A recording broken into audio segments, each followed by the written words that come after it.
하나님의 말씀 사도행전 1장 6절로 11절 말씀입니다. 신약성경 사도행전 1장 6절로 11절까지 말씀, 신약성경 187쪽에 하나님 말씀 기록되어 있습니다. 사도행전 1장 6절로 11절까지 주의 말씀 낭독할 때에 음성을 들으시기 바랍니다.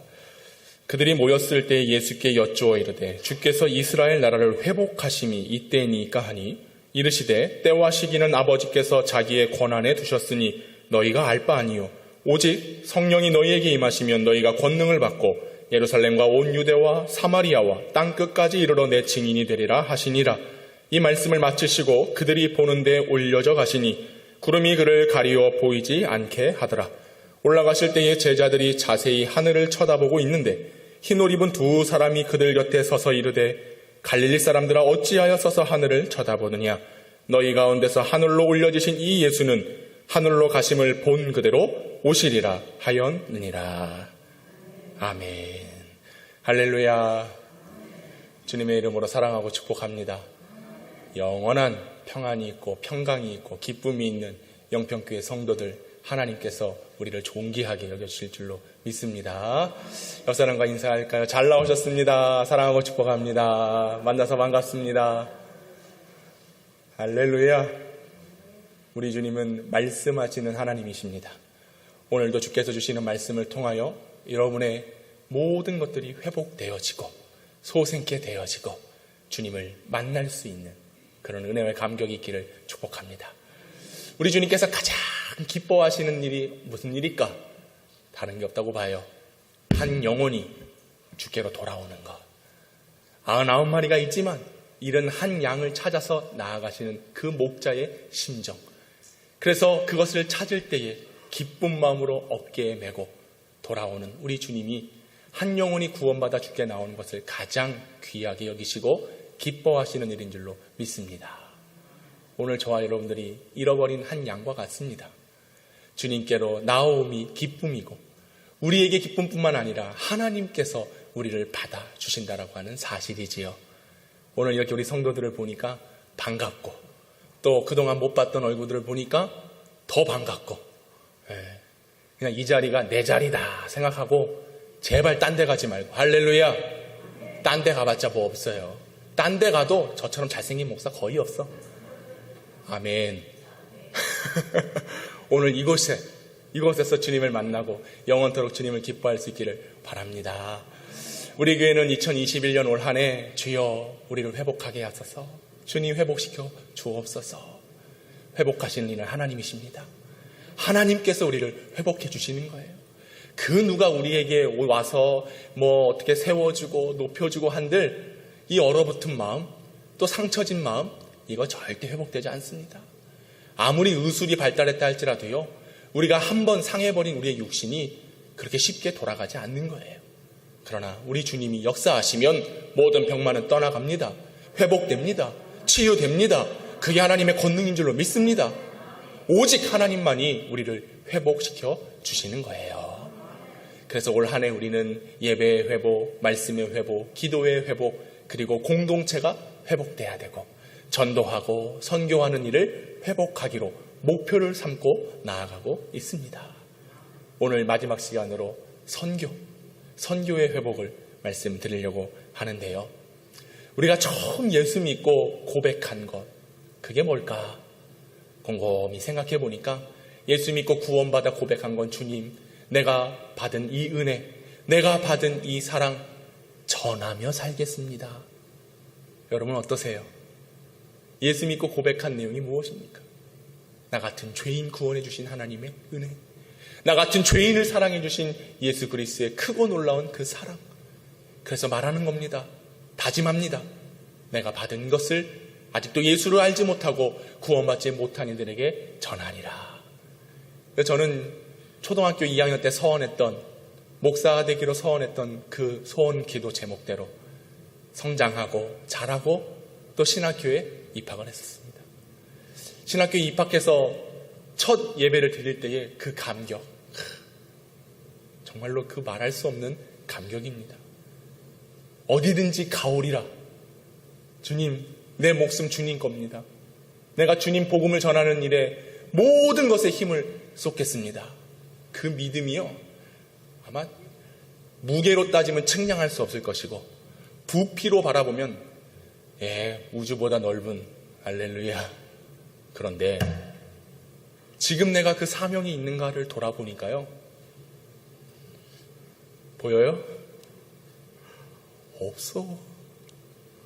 아니, 30년, 40년 된 것도 아니고, 고작 신학교 입학해서 졸업한 지 이제 17년, 18년밖에 안 됐는데, 그때 품었던 마음이 온데간데 사라지고 없는 겁니다. 우리 두 전도사님이 이제 예배 마치고 항상 저랑 교육자 회의하면서 저 둘을 볼 때마다, 그래, 나도 저런 때가 있었지. 왜냐하면 둘이 얘기하면서, 목사님, 오늘 얼마나 은혜를 받았는지. 전도사만 은혜 받나 봐. 네? 저한테 잘 보이려고 하는지 모르겠지만, 목사님, 오늘 너무나 하면서 이제 올해 부임한 이 전도사님, 여자 전도사님, 눈물로 그냥, 눈물밖에 안 나요. 눈물밖에 안 나요. 나도 그랬다, 나도. 여러분, 그런 겁니다.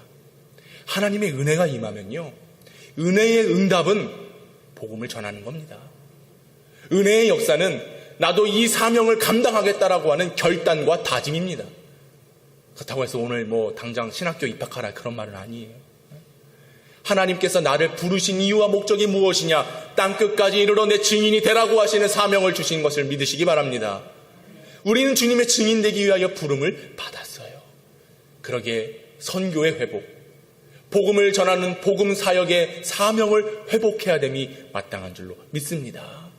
저와 여러분은 구원받았습니다. 믿으십니까? 구원을 받았어요. 그 은혜로 말미암아 구원을 받았습니다. 그러기에 은혜 받은 우리는 주의 사랑을 증거하는 것, 주의 말씀을 증거하는 이 사명 회복이 올 한 해 우리의 회복의 제목으로 나아가야 되는 것이죠. 인류의 문명이나 고대 역사, 세계의 모든 역사의 기원을 나타낼 때 기준을 잡는 것은 기원 전과 기원 후로 표기를 합니다. 기원 전은 BC라고 이야기를 하고요, 기원 후를 AD라고 하는데, 이 BC의 약자는 뭐냐? Before Christ입니다. 그리스도 이전.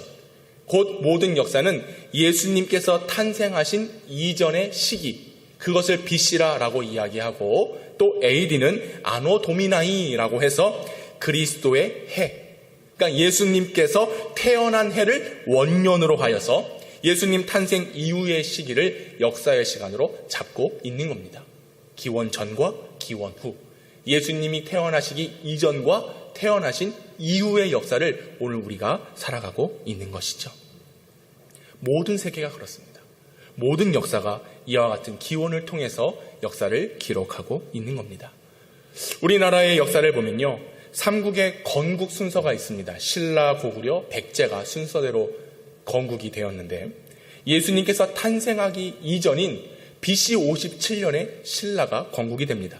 그리고 37년에 고구려가 태동하게 되고 BC 18년에 백제가 태동하는 역사를 가지고 있습니다.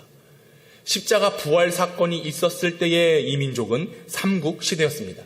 그래서 주 918년 태조 왕건이 고려를 건국하였고, 또 1382년 태조 이성계를 통해서 조선이 세워지게 되었습니다. 이러한 역사를 우리나라가 가지고 있어요.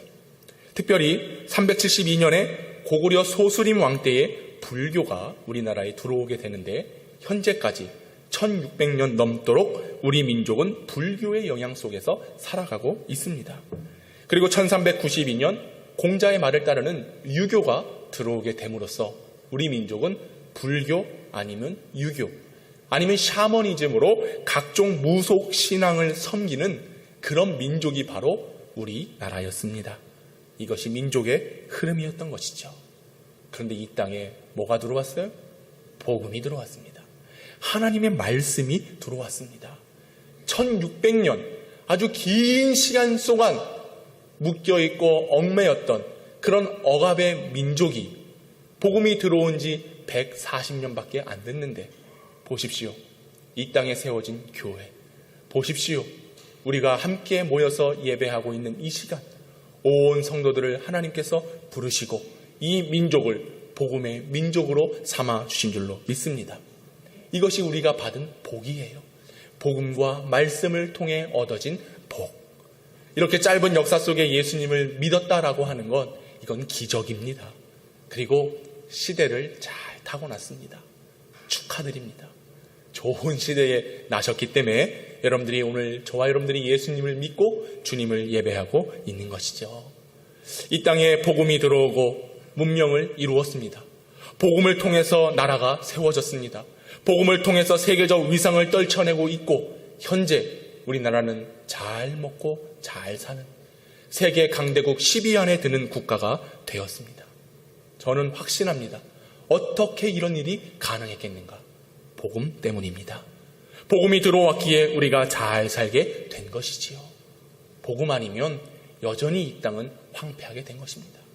하나님의 말씀으로 세워진 민족, 하나님의 말씀으로 세워진 국가, 하나님의 말씀으로 세워진 교회, 그리고 오늘 예배하는 주의 성도들이 있기에 영원토록 주님의 나라는 이루어져 갈 것이며 이 복음으로 늘 흥황하여 주께서 주시는 은총과 복을 누리게 될 줄로 믿습니다. 그렇다면 이 복음의 말씀이 어떻게 우리나라에 들어왔겠는가? 1800년대 조선시대에는요, 다른 나라와 문을 굳게 닫고 문화의 교류를 하지 않았습니다. 그러니까 다른 나라의 어떤 물건들, 사람들을 제한하는 쇄국 정책이 이 민족에 있었었죠. 그래서 다른 나라가, 다른 사람들이 이 땅을 발돋움할 수가 없었던 것입니다. 그런데 하나님의 은혜였을까요? 이 민족의 첫 번째로 발을 내딘 선교사님이 계시는데 네덜란드에서 파송을 받은 그리고 중국에서 선교하던 귀첼라프 선교사님이 한국 땅에 들어오게 됩니다. 선교사님은 1832년에 무역선을 타고 조선과 무역하며 복음을 전하기 위해 이 땅에 들어오게 되는데요. 황해도를 거치고 충청도 보령에 있는 고대도라고 하는 섬에 들어오시게 됩니다. 거기서 많은 사람들을 전도합니다.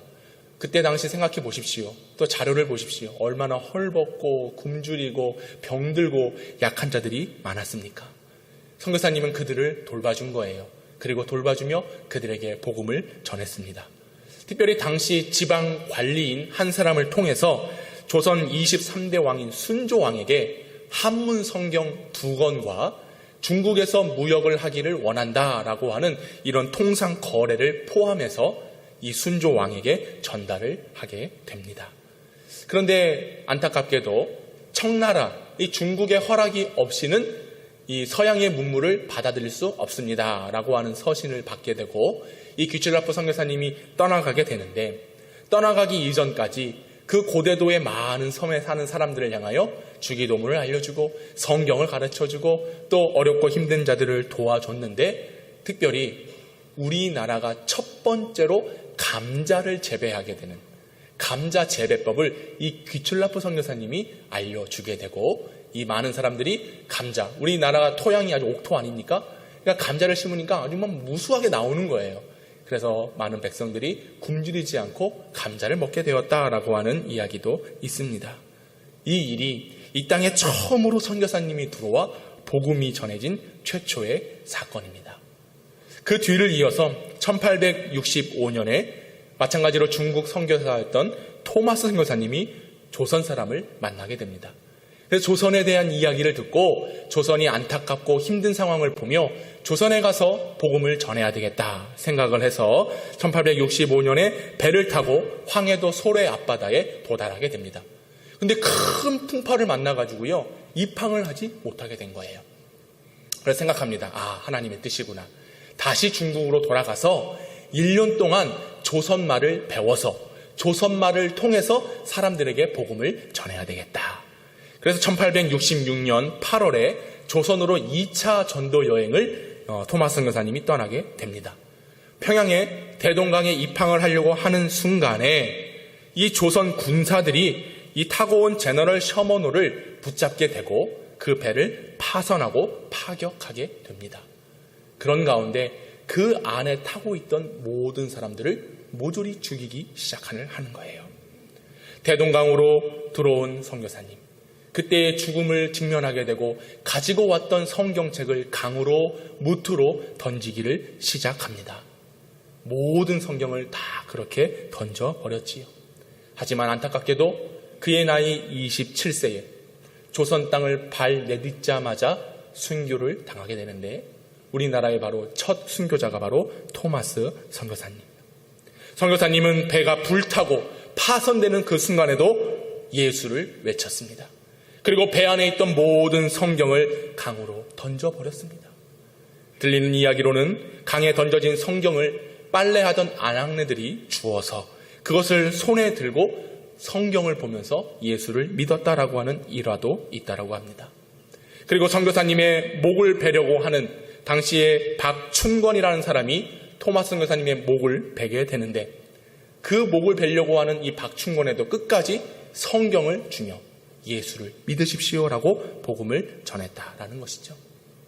1907년 평양 대부흥운동이 일어났을 때에 한 사람이 성경을 들고 외칩니다. 이것이 우리 할아버지께서 옛적에 토마스 선교사님이 죽을 때에 얻은 성경입니다 라고 하며 그 성경을 내보였다라고도 합니다.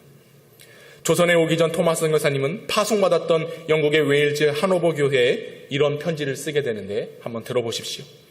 하나님의 일은 하나님이 하신다. 우리의 생각과 우리의 계획과는 다르다. 하나님의 큰 그림을 우리는 다 알 수 없다.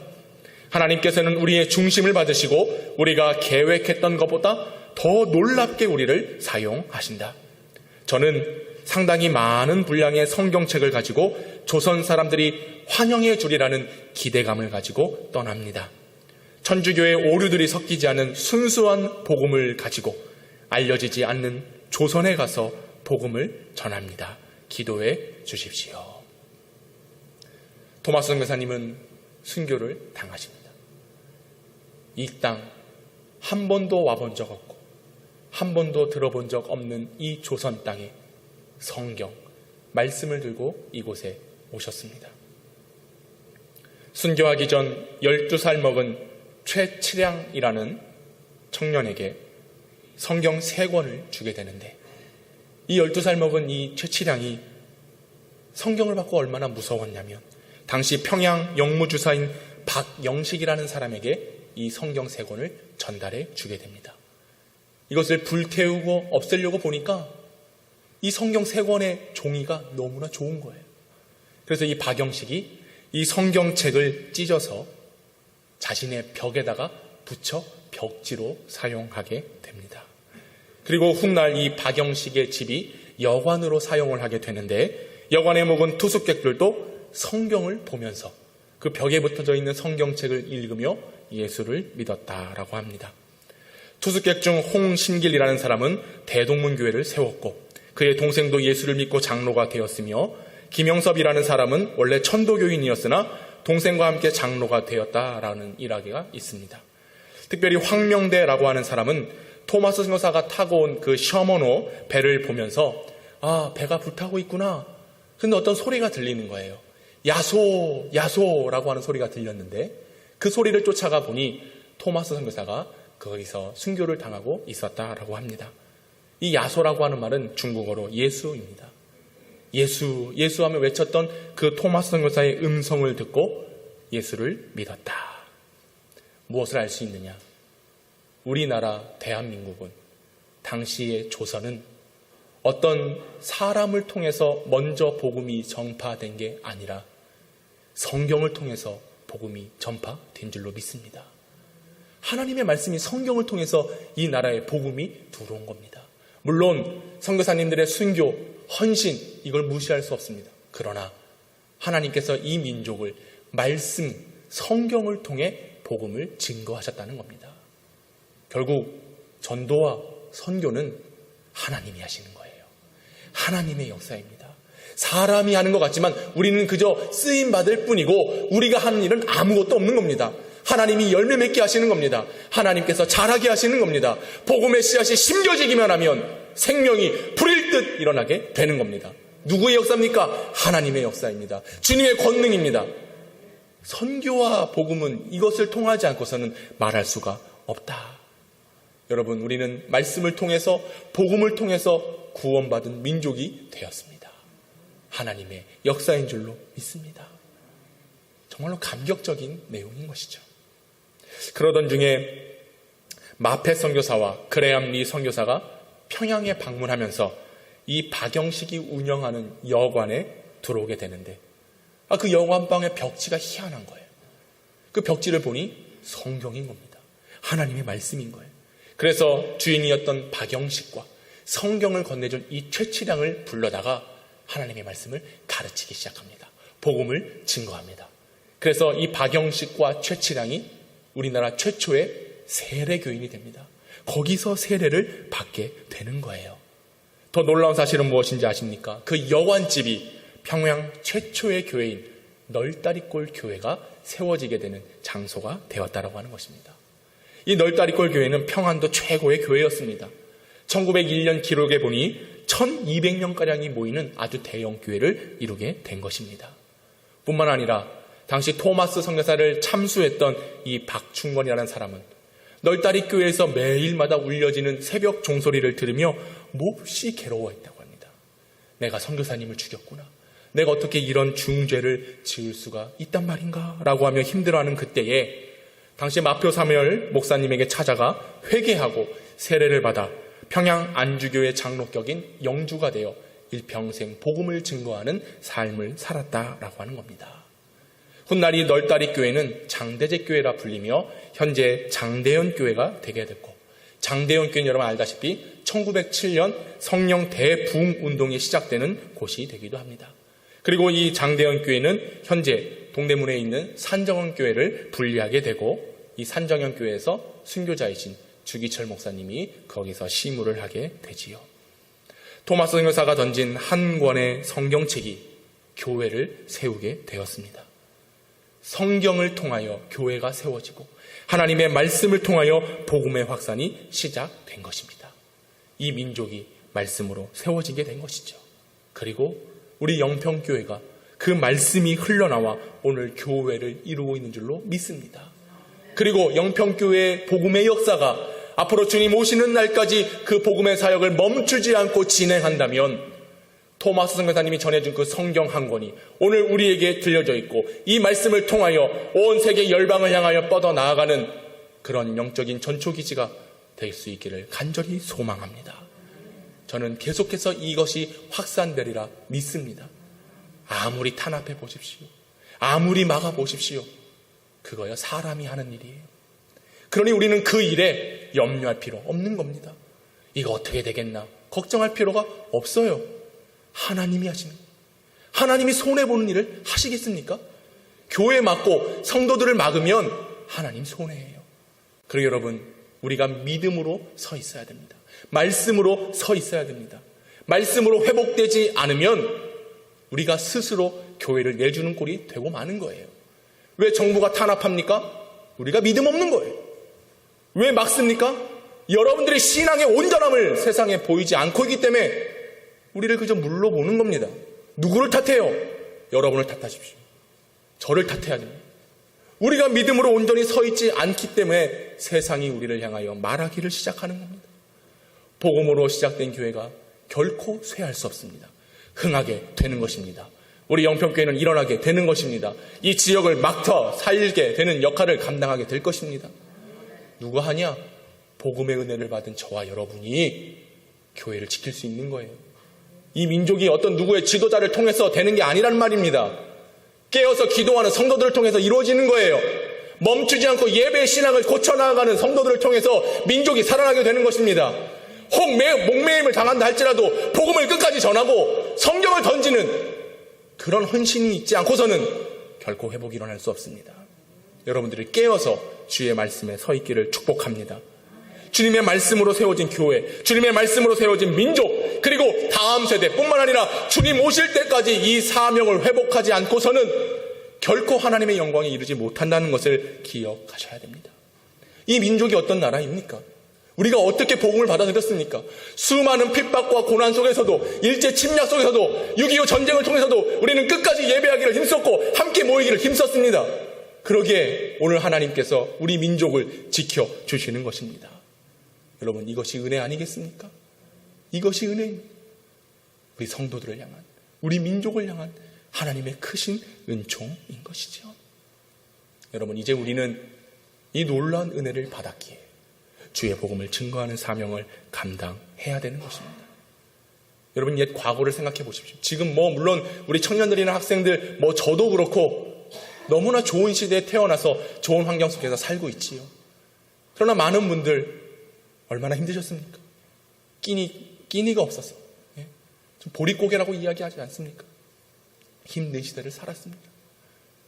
의료시설, 학교, 이 모든 것들이 하나도 없는 민족이 우리나라였지요. 근데 여러분 어떻습니까? 선교사님들이 들어와서 이곳에 학교를 세웠습니다. 병원을 세웠습니다. 아이들과 사람들을 가르치기 시작했습니다. 이런 역사가 어떻게 가능하겠습니까? 복음의 빚진 자들이 그 복음의 빛을 안고 들어왔기에 가능한 겁니다.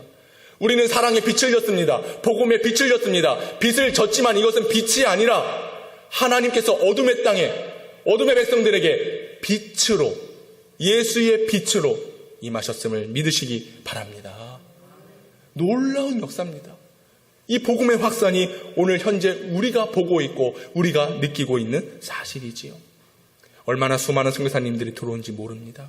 알렌 선교사님, 의사이신 알렌 선교사님이 들어왔고, 헤론, 언더우드, 아펜젤러, 이분들이 들어와 이곳에 많은 역사를 이루었기 때문에 이 민족은 살아가고 세계 강대국으로서 어떤 문화에 뒤처지지 않는 그런 국가를 이루게 된 것 아니겠습니까?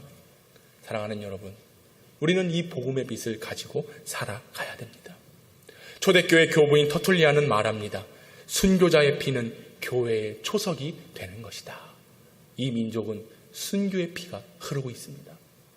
우리 교회는, 이 땅에 세워진 교회는 예수 그리스도의 보혈, 핏값으로 몸된 교회를 사셔서 오늘까지 역사하시는 것 하나님의 은총인 것을 믿습니다. 그러기에 이 놀라운 빛을 받았기에 우리는 빚진 자로서 이 어두운 세상에 빛을 전하는 사랑의 복음의 전도자가 되어야 될 줄로 믿습니다. 요한복음 12장에 내가 진실로 너희에게 이르노니 한 알의 밀이 땅에 떨어져 죽지 아니하면 한 알 그대로 있고 죽으면 많은 열매를 맺는다라고 말씀하십니다.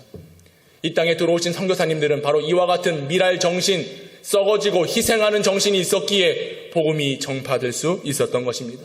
오늘 우리도 밀알이 되어야 됩니다. 우리가 썩어져야 됩니다. 우리를 벗겨버려야 됩니다. 그리고 말씀으로 살아가는 삶을 살아야 되는 것입니다. 은혜를 모르면 안 되는 거예요. 밀알이 땅에 떨어졌을 때 그 땅이 딱딱하면 결코 열매를 맺지 못하는 겁니다. 옥토가 돼야 되는 거예요. 우리의 성도들의 마음이 옥토가 될 수 있기를 축복합니다. 옥토가 돼서 잘 자라날 수 있도록 해야죠. 근데 여전히 마음이 딱딱해. 여전히 마음에 불편함이 있어. 여전히 마음에 원망이 있어. 이래가지고 무슨 신앙생활을 해요? 할 수 없는 겁니다. 무슨 미랄을 심습니까? 무슨 복음을 전합니까? 내가 여기서 변화되지 못하고 여전히 육심으로, 여전히 세상에 빠져 살면서 마음이 혹 단단해져 있고 마음이 혹 닫혀 있다면 복음으로 여시기 바랍니다. 예수의 사랑을 받아들이시기를 바랍니다. 하나님의 생명을 가진 자들은 하나님을 바라보는 거예요. 사람 보지 않습니다. 하나님의 은혜를 기억하는 겁니다. 나를 어떻게 구원하셨는지 이 사순절 특별히 십자가를 묵상하면서 그 십자가 주님 앞에 더 한 걸음 한 걸음 나아가야 되는 거예요. 십자가 뒤로 도망가서는 안 됩니다. 못 본 척하고 지나가서는 안 됩니다. 이게 우리의 사명이에요. 목숨 걸고 지켜야 될 사명이란 말입니다. 주의 복음 전하는 미랄 될 수 있기를 축복합니다. 수많은 그리스도인들이 있어요. 오늘 예배하고 찬송하고 모일 수 있는 것 하나님의 은혜인 것입니다. 여러분, 우리에게 주신 이 기쁨의 은혜를 이어갈 수 있기를 원합니다. 특별히 우리 교회는 앞으로 선교 지향적인 교회를 꿈꾸며 나아가야 됩니다. 지역을 살리고 그리고 세계 열방을 향하여 나아가는 그런 처소가 될 때에 하나님께서 교회를 세우신 목적과 이유가 거기 있는 거예요. 서로 모여서 교제하라고 교회 만든지 아십니까? 서로 만나서 그냥 희희낙낙 웃으며 교제하고 그룹을 만들고 그러라고 교회 세운 게 아니에요. 땅 끝까지 이르러 내 증인이 되라고 하나님께서 말씀하셨기에 교회가 세워진 것입니다. 이것을 망각해서는 안 되는 거예요. 우리 교회는 그런 복음의 빛을 지고 세계 열방을 향해 기도하고 있습니다. 필리핀, 태국, 인도네시아, 캄보디아 선교지에 너무나 부족하지만 선교지에 선교 헌금을 보내고 있고 또 우리 교회의 좁은 공간을 마련해서 안식관으로 우리 선교사님들을 위해 그렇게 섬기고 있습니다. 섬긴다는 말도 참 부끄럽습니다. 당연한 겁니다. 당연한 거. 더 많은 것으로 우리 선교사님들을 좀 돕고 그렇게 힘 있는 교회가 되기를 원합니다. 여러분, 그런 사명을 우리가 감당해야 되는 거예요. 선교에 빛이 있는 겁니다. 선교에 빛이 있어요. 때로는 그럽니다. 아유, 뭐 그분들 모시면 우리가 재정적으로 많이 하나님 주셔요. 하나님 주셔요. 왜 그걸 여러분이 걱정을 해요? 왜 그걸 우리가 걱정을 합니까? 선교가 물질로 되는 겁니까? 아니에요. 복음 전하는 게 물질로 됩니까? 아니에요. 사랑의 빛으로 미랄되어 나아갈 때 가능할 줄로 믿습니다. 그런 심령들을 통해서 하나님이 역사하시는 겁니다. 그런 마음을 모아서 함께 하나 될 때에 그리스도의 나라가 임하게 되는 것입니다. 왜 일을 해야 됩니까? 그래야 끝이 오기 때문에 그렇습니다. 그래야 마지막이 임하는 거예요. 이 천국 복음이 모든 민족에게 증언되기 위하여 온 세상에 전파되리니 그제야 끝이 오리라. 우리 주님께서 이 땅에 오셔서 모든 성도들과 모든 백성들에게 명령하신 것은 너희가 아버지와 아들과 성령의 이름으로 제자를 삼아 그리고 그들에게 세례를 베풀고 가르쳐 지켜야 된다. 예루살렘과 온 유대와 사마리아 땅끝까지 이르러 너희가 증인이 되어야 된다. 이것이 지상 대명령인 것입니다. 하나님의 복을 받을 수 있는 유일한 길은 무엇이냐? 이 민족이 살아갈 수 있는 유일한 길은 무엇이냐? 오늘 이 말씀을 들은 성도들이 복음과 선교의 사명을 회복해 나아갈 때에 주의 은총이 임하게 될 줄로 믿습니다. 복 받고 싶으세요? 저는 그 방법을 알아요. 잘 되고 싶으세요? 저는 그 방법을 알아요. 선교하는 겁니다. 선교할 때에 하나님께서 역사하시는 겁니다. 복음을 증거할 때 여러분들을 끝까지 붙들어 주실 줄로 믿습니다. 오늘 일부 예배도 참 감사한 게 우리 교회 교인도 아니야. 다른 교회 출석하시는 권사님인데 어제 연락이 왔어요. 목사님, 영평교회 한번 가고 싶습니다. 그래서 아유, 오시라고, 언제든 오시라고. 꼭 가야 될 이유가 있습니다. 뭡니까? 그랬더니 오늘 딱 제가 알았어요. 꼭 와야 되는 이유. 한 명을 전도하신 거야. 이분의 손을 붙잡고 어디에 갔냐? 자기 교회 간 게 아니에요. 개봉동에서 제일 좋은 영평교회. 할렐루야. 왜 여러분 아멘 안 해? 여기 왜 아멘을 안 해? 제일 좋은 게 영평교회. 할렐루야. 그러니까 삶은 몰라, 우리가. 근데 남들이 보기엔 좋은 교회인 거야. 그래서 전도해가지고 오늘 일부 예배 딱 둘이 같이 들으시는데 얼마나 은혜가 되고 감격이 되는지. 여러분, 우리도 그런 성도 됩시다. 할렐루야. 저도 그런 목사가 돼야 돼요. 다른 일 뭐가 우선되고 앞선 게 아니라 복음 전하는 게 우선되고 앞서야 될 줄로 압니다. 그 일로 우리가 부름을 받았다라고 하는 사실이에요. 현재 조사에 의하면 171개국에 2만 8천여 명의 선교사님이 파송되어 있다고 합니다. 2만 8천 명. 그런데요, 2030년까지 46만 명의 선교사님이 필요하대요. 46만 명. 자, 이제 짐 싸들고 이제 갑시다. 여러분, 우리가 지금 당장 선교지로 또 복음의 자리로 나아가자 말이 아닙니다. 오늘 우리에게 주신 이 사명을 회복하여 나아가자는 것입니다. 우리 교회는 선교를 위해서, 복음을 위해서 기도하는 교회가 되어야 됩니다. 그리고 우리 가정이, 여러분 개인이 선교 사명의 회복을 이루어서 주께서 맡겨주신 이 지상 대명령을 완수하고 지켜 나아가야 될 줄로 믿습니다. 그리고 주님 부르실 때에 그곳이 어디든지 믿음 다하여 주님의 증인되어 나아갈 수 있기를 원합니다. 부름받아 나서니 몸 어디든지 가오리라. 괴로우나 즐거우나 주만 따라가오리니 어느 누가 막으리까? 죽음인들 막으리까? 어느 누가 막으리까? 죽음인들 막으리까? 할렐루야. 죽음도 우리를 막을 수 없는 거예요. 세상이 우리를 막을 수 없습니다. 우리가 하나님의 은혜를 받았으면 그 은혜에 감격하여 주의 복음을 진전하며 증언하며 어디든지 나아가 주의 복음을 감당할 수 있는 거룩한 성도가 될 수 있기를 원합니다. 우리가 그 일을 감당해야 됩니다. 그래야 주님의 나라가 임하는 것이고, 그래야 우리가 하나님께로부터 받은 바 이 은혜를 누리며 일생토록 주님을 기쁘시게 하는 삶으로 나아가게 되는 것입니다. 여러분, 전도 사명, 복음 사명을 회복하십시오. 주께서 오늘 우리에게 은혜를 주시고 사랑을 주시고 복을 주신 이유가 바로 거기에 있습니다. 아버지 하나님 감사합니다.